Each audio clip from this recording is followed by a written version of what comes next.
It is so good to be back in this place today, St. John's again. After starting in 1814, remembering all those Germans coming here, and some of them were not in this place exactly, but some were Catholics, some were Protestants, and they wanted to hear their language, and here they were. Reminds me a bit, I've been thinking about one of my favorite storytellers, my stepfather, Roy Heimberg. And one day when he was visiting us far, far, far away from where he lived in Indiana and came to see us and the grandchildren, he started heading out the door. And he was going out to his car and he said anything. And I said, Roy, where are you going? What do you know? Do you know where you're going? Do you need some help? And he just even barely glanced over his shoulder as he said, "Mit Fragen geht man durch die Welt," and went out the door. Well, which means man makes his way through the world with questions. He came back with his stuff, whatever he did or wherever he went. It all worked out. Which brings me to thinking about another man. He was born half a year after St. John's in 1815. His name was Henry Bibb. He was born near Newcastle in Kentucky, close to Louisville, about 30 miles from Louisville. And he grew up asking questions.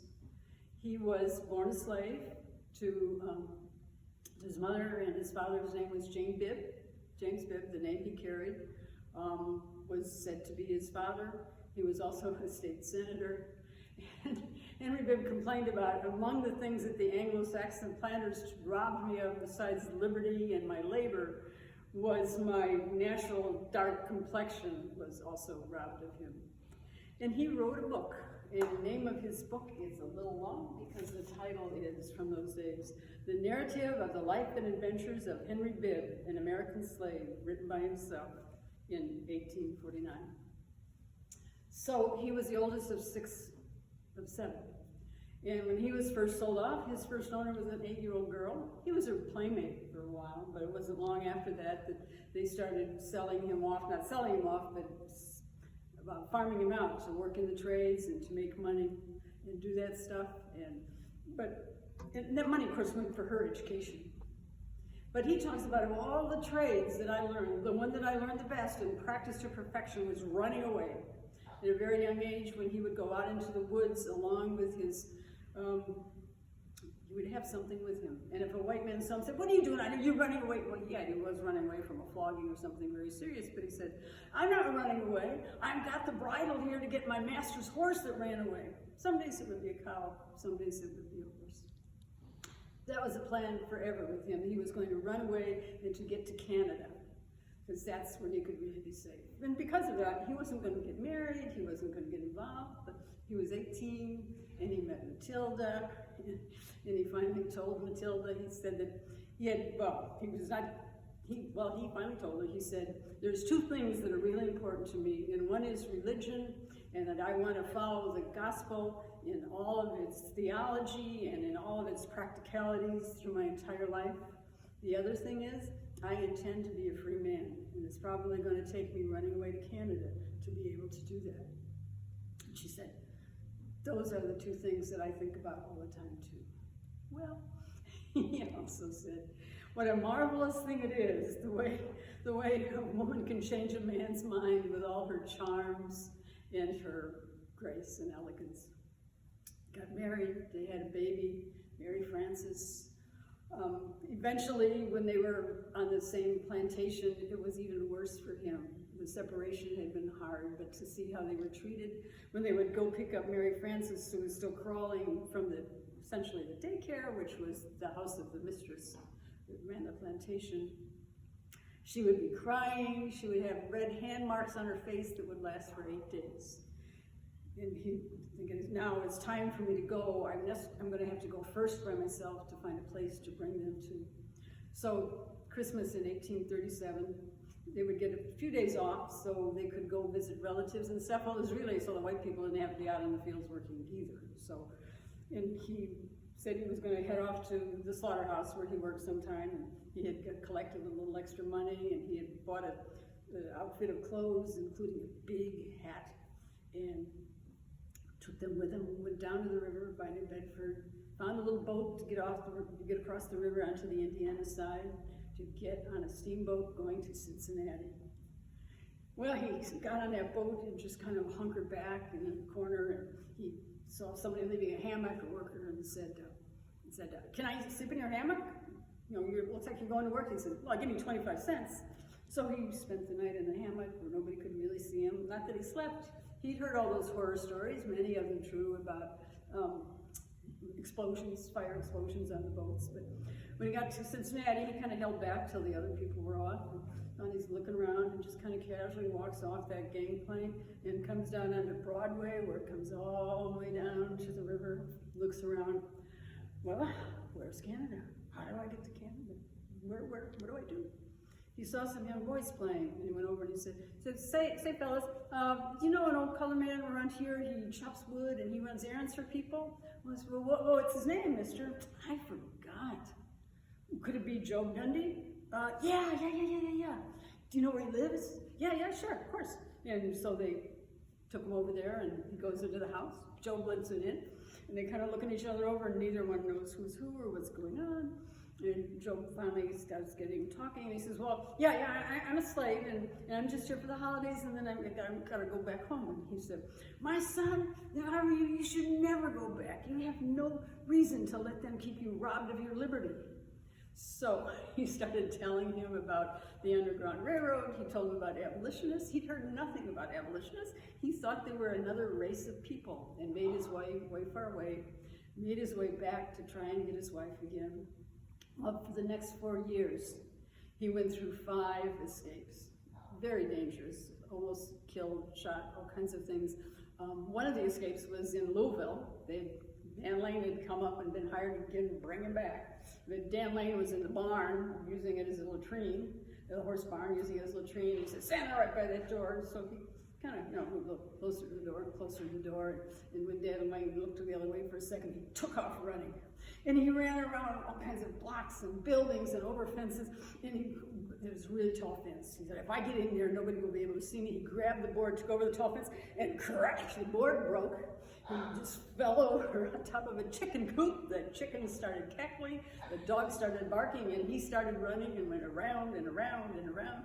And then he saw a pile of wood. It was a big pile of wood, but it was stacked between 2 buildings that were obviously some sort of crafts workers or tradesmen. But he managed to slide underneath there in the daytime, and he knew he had to stay till dark. It was a long, long wait. He could sort of hear them talking, but not what they were saying. Dark came, he'd been quiet for a long time. He comes out under there, and here he is in like a compound of buildings on all sides of him. There's no exit or whatever. You can't see any openings between the buildings, nothing. Who is he going to ask how to get out of here? He hears a young voice that goes, moo, moo, moo. The poor thing was in the backyard, obviously wanting its mother. And as he's standing there, he hears far the other way, he hears a deeper voice. Moo, moo, moo.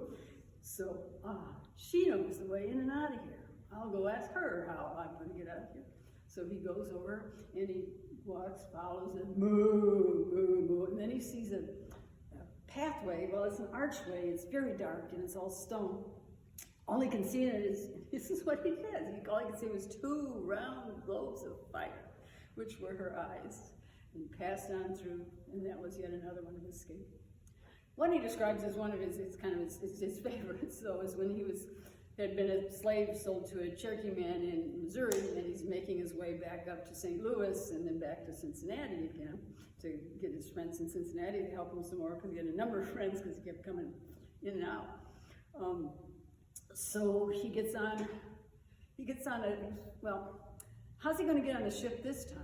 It has gotten much tighter on the river. The captains, they had to have a piece of paper showing you were free, or a piece of paper showing who you belonged to and why you were where you were going. And if the captain could get in terrible trouble if he didn't follow this. And he says, well, I don't have either one of those papers. What if okay, got it. He went and he bought a great big trunk. You know, all those big ones you see in all the movies where they have all their clothes in them. But this one didn't have anything in it but air. And he waits and he sort of watches and he sees this kind of fancy looking couple going up the gangplank, and he just gets in line right behind him, not too close, not too far. He's carrying the trunk on his shoulders. and follows him, and they go all the way up to the upper levels of the ship, and there they are in a nice, big, huge cabin, and he stands there for a second, and they go in the cabin, and he puts the trunk down beside the door, and he kind of stands there, he's looking for that trunk and looking after that trunk, and it's like, okay, they're leaving, it's getting quiet, nobody's, I don't want anybody coming around asking me any questions, so he goes down below where the regular folks are and hanging out with them. He finds a group of Irishmen, they're drinking brandy. He goes up to the bar to buy them a round of brandy, and they come back down, and pretty soon one says, I didn't get my ticket yet, I gotta go. He says, hey, will you get my ticket for me? So he got that ticket for him. And there he was, again, yet another escape. Well, he ends up in Detroit area of Michigan, helping people escape, getting over the river to safety, and when the slaves that are coming in, the runaways coming through Detroit, and helping them find homes and places. And there he is, and he's living there, and he had made his last trips down to the area down here. He sent 2 white men from Michigan to try and find his wife and daughter. They said, we couldn't find out anything. Well, he goes back a few months later in the winter, and he has somebody, a white man, bring his mother over the river to talk to him, and she said, she's been with the same person, she's been gone like 3 years, they went farther away, she still has Mary Frances with her, and she's been better treated. Son, give it up, you're just going to get killed. So he walked away and thought about it, and he said, well, she could be happy, and she might have more children. So he gave it up. And some 8 years later, well, about 7 years later, he goes to New York to an anti-slavery meeting, and he meets a woman from Boston. Her name is Mary Elizabeth Miles. And her parents are free blacks who are also Quakers. And so they talk some of the same ways he talked with Matilda. And she says, well, give me some time to think. For her, it was a year, and they corresponded. Then they married. She comes to Detroit. And this is about 1848. In a couple years, it's 1850, and that slave law comes out. So it's not even safe, if you've even never been a slave, to be dark-skinned and in America. You'd be stolen, and they decide to go across the river, live into Canada. But they stayed there helping people across the river, helping them find places to go. Mary puts a school in their house. They started the first black newspaper in Canada, called The Voice of the Fugitive. They talked to people as they came off the boat. And in September of 1852, he put an article in there that he wrote himself, and explaining how one day he went down to the docks to meet the ferry, which he did real regular, hundreds of people coming over. And he's talking to somebody, and they're just kind of perplexed, and there's just something going on. And then he realizes this man is one of his 6 younger brothers. He says, come with me, takes him home to meet his wife and his mother, who's been living with them. And the first time in 16 years. And by the end of that same day, 2 more of his brothers were in the house with them 16 years later, meeting with each other. Well, sadly enough, though, 2 years later, he died at 39, rather suddenly, don't really know, but especially a lot of his black friends, they wanted to have a memorial service. They wanted to, well, they gathered on a ship, and that ship went up and down and cruised on the Detroit River. There it was, between the U.S. and Detroit, where he had been and come and gone and come and gone.